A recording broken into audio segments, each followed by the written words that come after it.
Is a calorie deficit enough to lose weight as a woman over 40? This is a question that we get all the time running our Ladies Only Over 40s group in Doncaster. And the answer is yes, but this is not the full story.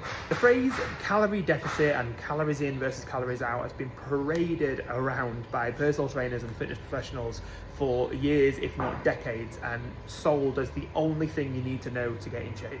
And the reframe that I would give you around this particular phrase is that a calorie deficit is necessary but not sufficient if you want to lose weight and feel better about yourself as a lady over 40 years of age.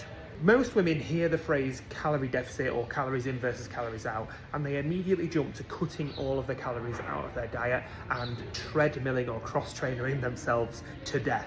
And this just feeds into the yo-yo mentality that so many women have struggled with their entire life, and it's not helpful.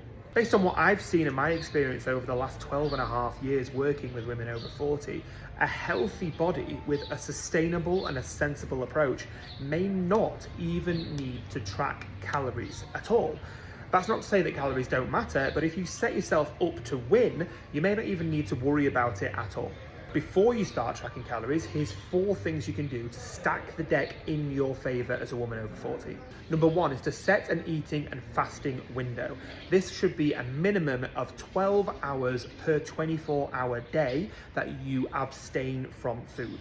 This is obviously going to keep your calorie intake in check because there's 12 hours a day where you can't have calories. Not liquid calories, not food calories, nothing. But the main reason here is it's going to protect your sleep quality, which is going to protect your hormones and your energy for the next day to make it less likely that you overeat. And it's also going to help your gut health, which is huge when it comes to health, body composition, and losing weight.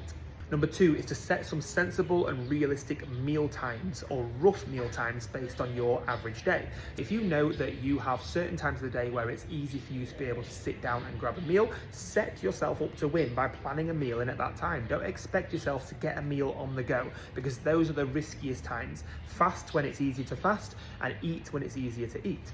In those meals, you want to make sure that you're getting at least 20 to 40 grams of good quality protein in each and every meal that you consume. This is going to protect your muscle mass, protect your vital organs and your bones, and it's going to help your metabolism to stay strong to support your weight loss with everything else that you're doing. Number 3 is to eat enough in every meal so that you don't feel tempted to snack in between times. A lot of the unnecessary calories that creep in are the snacks in between meals or after you've finished at late at night. Make sure that you're eating a sufficient amount in your meals so that you're full enough and you don't feel tempted to snack in between times.